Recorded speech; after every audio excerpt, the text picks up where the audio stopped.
Bonjour à vous 5.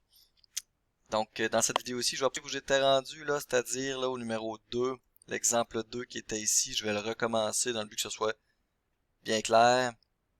Ok, donc le théorème central limite, là, c'est quand même un gros morceau, donc on va pas aller trop vite, là. Je vais relire l'énoncé. La taille moyenne des hommes québécois de 20 ans et plus suit une loi normale dont la moyenne est de 175,4 cm et dont l'écart type est de 10,8 cm. Si on prélève au hasard 36 hommes parmi ce groupe, on va s'intéresser à la moyenne des 36, la taille moyenne des 36 hommes pigés. Okay? Donc, si notre échantillon, c'est 36 hommes, donc 36 hommes, c'est plus grand que 30 hommes, donc on sait que la distribution de la moyenne échantillonnale, x bar, va suivre une loi normale. Okay? C'est ce qui est demandé en 2. Là, on nous demande d'indiquer la plus petite moyenne. Donc ça, on va avoir besoin de la distribution de la moyenne échantillonnale. Grand X bar représente la moyenne. On pourrait définir notre variable aléatoire ici, qui est grand X bar, qui serait la taille moyenne des 36 hommes sélectionnés. OK? Par le théorème central limite, par l'énoncé 4 du théorème central limite, on sait que x bar suit une loi normale, puisque n est plus grand que 30, plus grand ou égal à 30. Moyenne, c'est un des paramètres pour représenter une loi normale, donc je vais écrire mu de x bar, et sigma de x bar, les deux paramètres pour décrire, je vais la mettre au carré puisqu'on met la variance ici, les deux paramètres pour décrire le comportement de x bar, notre variable aléatoire. OK? Mu de x bar, c'est égal à quoi? Allons dans notre théorème central limite. Mu de x bar, c'est égal à mu. Donc, la moyenne échantillonnale est égale à la moyenne, OK, de notre population. Ici, la moyenne des tailles, c'est 175,4.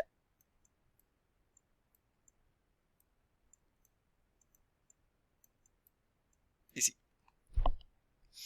Et sigma de x bar, ça c'est sigma de notre population divisé par la racine de n. C'est donc égal à 10,8 divisé par la racine de 36, qui donne 6 là. 36. Comme ça. Ça donne 1,8.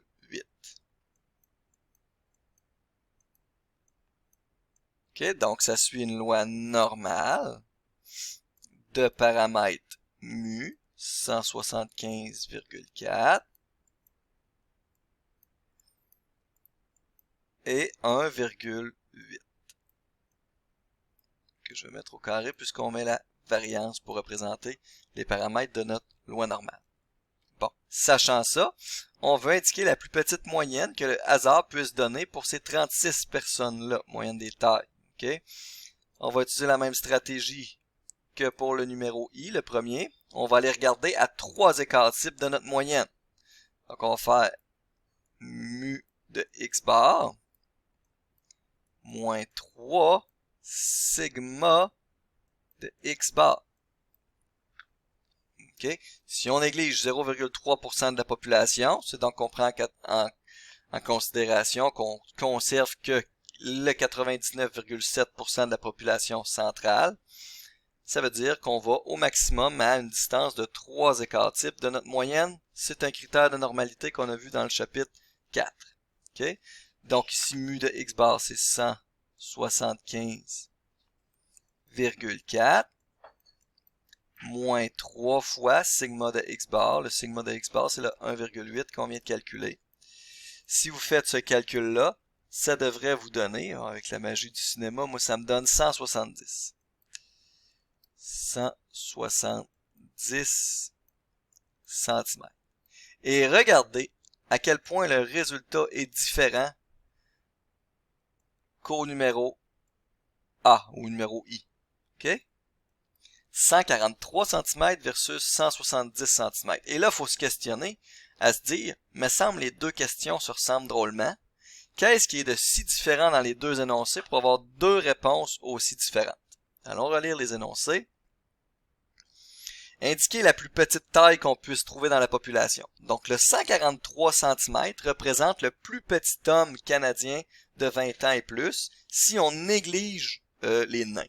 Grossièrement, les gens de très petite taille, okay, qui représentent 0,3% de la population. Ça représente le plus petit homme possible de sélectionner si on enlève ce qui est très peu probable de se passer.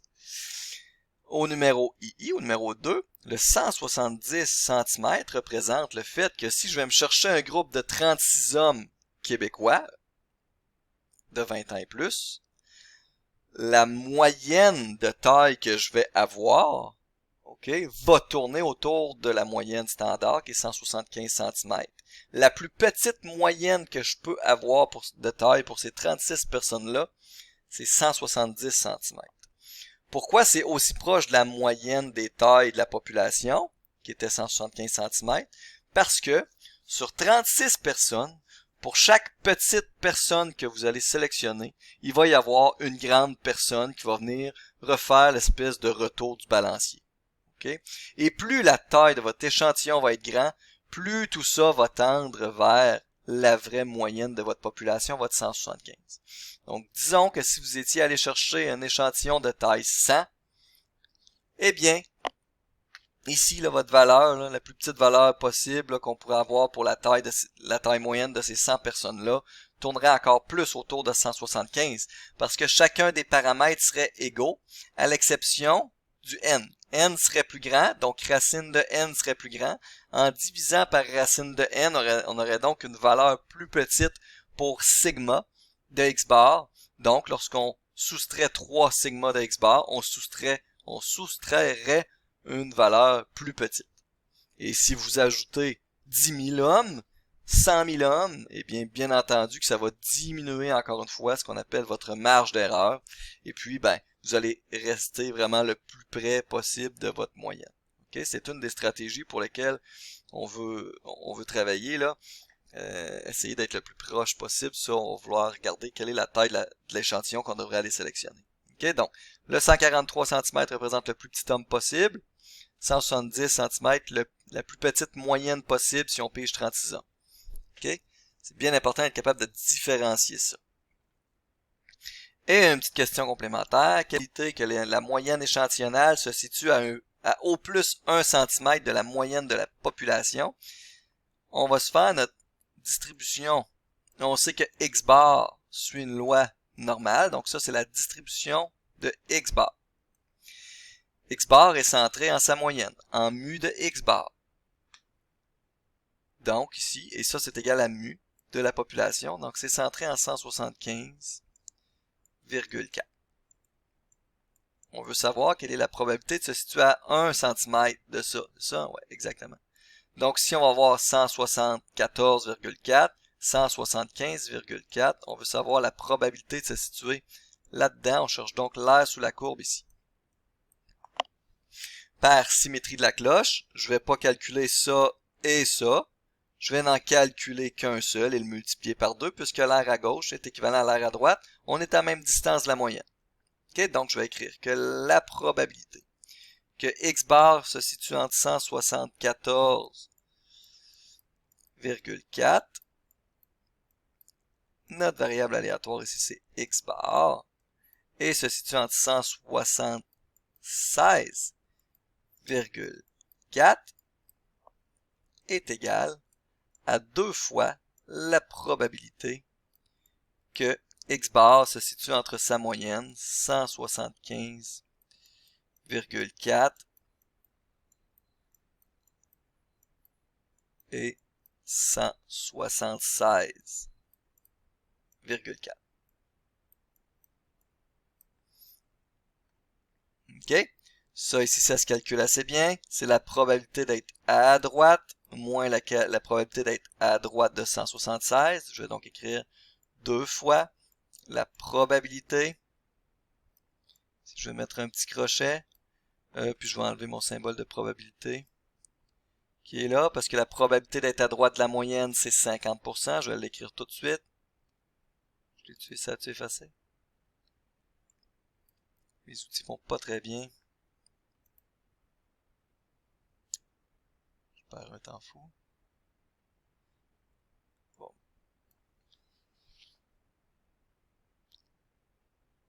L'écriture. Ah là là.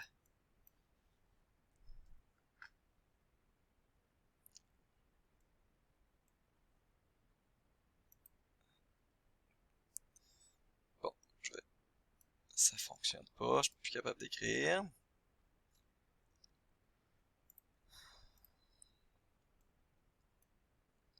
Bon, je vais le faire à l'oral à ce moment-là. C'est la probabilité.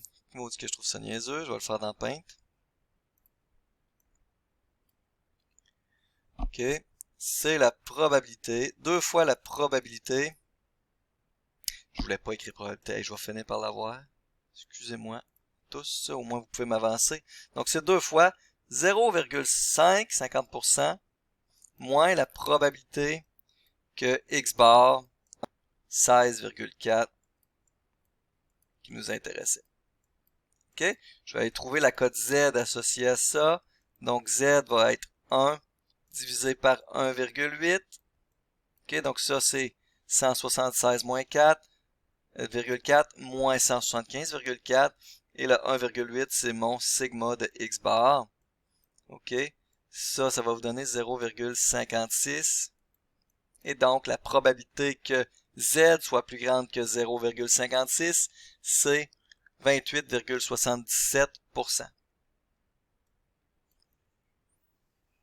28,77%, de sorte que la probabilité totale, lorsqu'on calcule 2 fois 0,5 moins ça va nous donner 42,5%. OK? Donc ça, c'est la réponse au numéro qui nous intéresse. Peut-être que là, ça fonctionne. OK? Donc la réponse ici, c'est 42,5%. OK?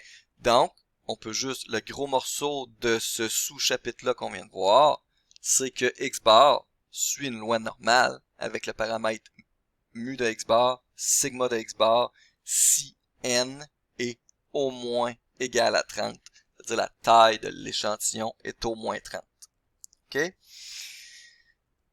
Pour cette semaine, c'est ça. Vous avez eu un examen. La matière, ça sera ça. OK? Ce que je veux que vous soyez capable de faire, c'est d'être capable de différencier les symboles mu, sigma, s, x bar,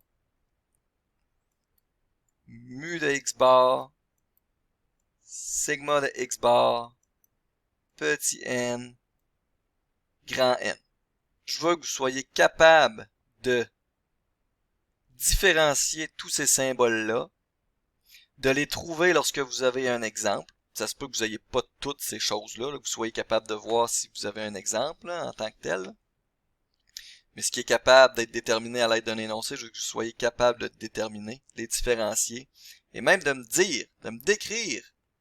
Si je vous dis, donnez-moi la définition d'un tel paramètre, j'aimerais que vous soyez capable de le faire. Si je vous dis la définition d'un tel paramètre, la définition d'un tel paramètre, j'aimerais que vous soyez capable de me donner la définition.